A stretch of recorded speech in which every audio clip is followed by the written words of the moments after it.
Thanks for that beautiful explanation, Sheikh. What I wanted to ask you was, you said the second part of religion is your relationship with the creation. And how would you define creation? So creation, I would define creation as a set of concentric circles. Okay? And this is your area, there is your area of concern and your area of effect, you might say. Okay? The way that we are taught to do this in our religion is you consider sets of concentric circles going outwards, right? Imagine a pebble dropped into a pond.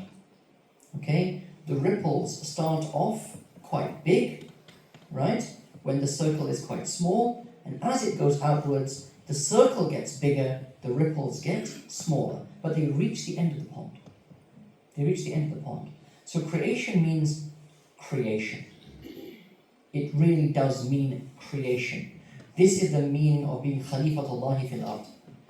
Right? Your responsibility extends to everything in creation, but it is a very small responsibility towards everything in creation. However, within your immediate environment, you will find that you have your family.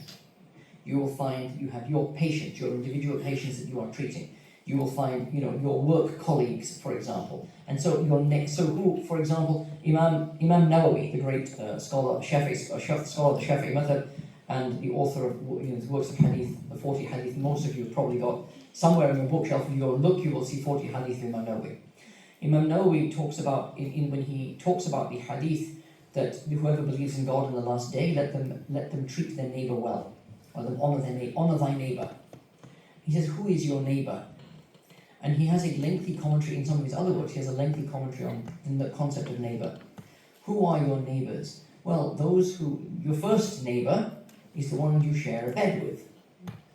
Your first neighbor is your spouse, right? And when the Prophet talks about, that Jibreel told me about the rights of a neighbor until, I thought he was going to make the neighbors inherit. Your first neighbor is your spouse, then those who share the same house as you, then those who are next door to you, then those who are within your immediate neighborhood, then those in your city. This is how he talks about it. Concentric circles going outwards.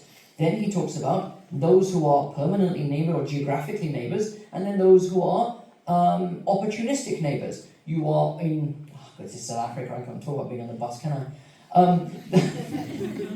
The person in the car, the person in the next car, when you're indicating to change your lane, and there's a person in that lane, فَلْيُكْرِمْ جَارَهُ. Honor your neighbor.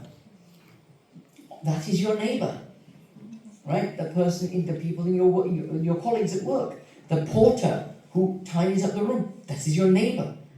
Anyone that you effect or that your actions effect is a neighbor. This is why you sometimes hear people talking about 40 doors away. But the further out that goes, the less the direct responsibility you have towards them. Okay? So my advice is, where this is concerned, is sight yourself at the center of the circle and then draw ever-increasing circumferences around you. Right? And you will locate within those spaces different people. Right? Your pets, by the way, are neighbors that you have to look after. Right? This is really important, right? I won't go into the concept of pets in Islam and what does it mean to own, but animals that you have, the Prophet ﷺ, we all know the beautiful hadiths about, the Prophet ﷺ, when he was the neighbor of a bird, the mother bird comes to him and says, Ya Rasulullah, these guys have stolen my eggs. And the Prophet is on he was out, he was out in the, you heard this narration before? No. The Prophet is out of Medina, and a bird starts to circle him and chirps. The Prophet leaves the trail, and he goes off, and he eventually finds this group of people. And it's a group of Bedouins who are sitting there in a camp. And the Prophet says to them, this bird, and they say, oh, Salaam alaikum ya Rasulullah, because they were Muslims. He said, this bird has told me that you have taken her eggs. You've taken her eggs. She wants her eggs back. Return the eggs to the nest from which you took them. Yeah? But this Prophet was looking after this bird. And her concern, the mother bird's concern for her chicks. And there are many narrations like this. There are books, literally, about the Prophet's compassion towards animals. Okay? But the bird at that moment was his neighbour. Now, what we don't know about that is the Prophet was not out for a walk in the countryside. He was not hiking up Table Mountain, right, when this bird came to him. He was on a military campaign. This was serious stuff. This was not a Sunday morning picnic. And he still took time out from that to take care of this. So think about your opportunistic neighbours. Think about the people that cross your path. And what is my responsibility towards this person that had I been 5 minutes later or 5 minutes earlier, I would not have encountered this person. And what is my responsibility towards that person? And remember that smiling at somebody is assisting them. Right? Even if you can't, people will come to me, I don't carry cash. People come to me, oh, brother, have you got a dime? Come to the window of the car. Not just in South Africa, it's like, oh my God, who's going to roll down the window in South Africa, right? But in England, the same thing happens. It's like the guy who sits outside the supermarket, bro, can you? I said, look, man, I don't carry cash. I do not carry cash with me. I don't even carry cards with me. I just use my phone for God. I use my watch to pay for things. Yeah? I don't carry money with me. Yeah? What can I buy you? What can I buy you? Come into the shop with me. Tell me what I can buy you. And I'm there. And it's like, okay, this person's asking me.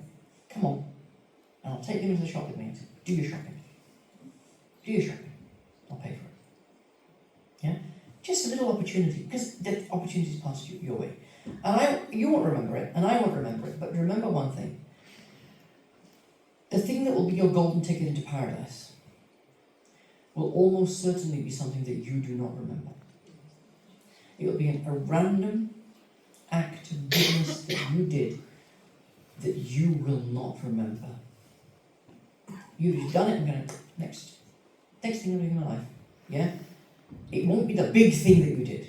Hey, look at me, I did this and I did that, and it won't be that.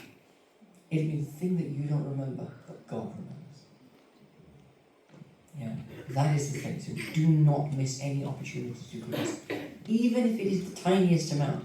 Even if it is, sorry bro, I don't have any money. But I want to pray for you. And just smile at the person. Yeah. Through your car window, South Africa. Any other questions?